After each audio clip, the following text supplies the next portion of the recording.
प्रिय भैया बहनों, आज हम आपको आपकी हिंदी की पुस्तक में काव्य खंड के अंतर्गत तुलसीदास जी द्वारा रचित धनुष भंग शीर्षक से कविता का जो पहला पद है वो पढ़ा रहे हैं। दोहा है। सर्वप्रथम है, उदित उदयगिरि मंच पर रघुबर बाल पतंग बिकसे संत सरोज सब हर्षे लोचल भृंग। तो ये पूरा दोहा और इसके नीचे की चौपाइयाँ उसकी हमें संदर्भ प्रसंग सहित आज व्याख्या करनी है। इसके लिए मैं बता दूं, सबसे पहले हम यहाँ संकेत लिखते हैं, फिर संदर्भ, प्रसंग और व्याख्या, और उसके बाद काव्य का सौंदर्य। तो इस प्रकार से करने बाद में हमारा ये पद्यांश पूरा होता है।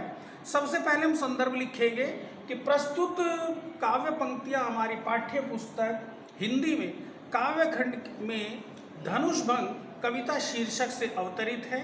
ये अंश गोस्वामी तुलसीदास जी द्वारा रचित श्री रामचरितमानस के बाल कांड से लिया गया है।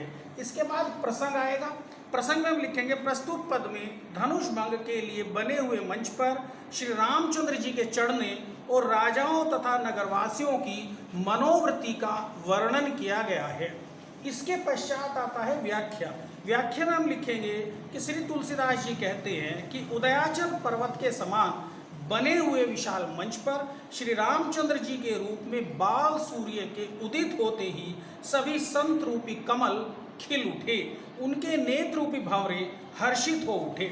श्री रामचंद्र जी के मंच पर चढ़ते ही सभा में उपस्थित अन्य राजाओं की आशा रूपी रात्रि नष्ट हो गई और उनके वचन रूपी तारों के समूह का चमकना बंद हो गया, अर्थात वे मौन हो गए।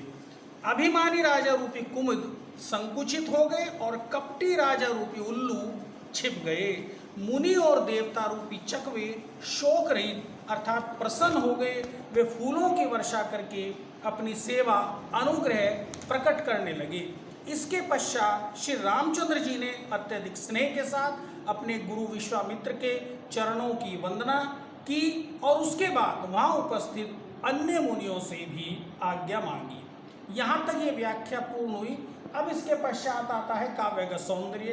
काव्य का सौंदर्य किस प्रकार को आपको लिखना है, ये मैं पीडीएफ के रूप में आपके पास बनाकर भेज रहा हूँ। आपसे अपेक्षा है इस पूरे संदर्भ प्रसंग से व्याख्या को अपनी कॉपी में लिखेंगे और इसको याद भी करेंगे। धन्यवाद।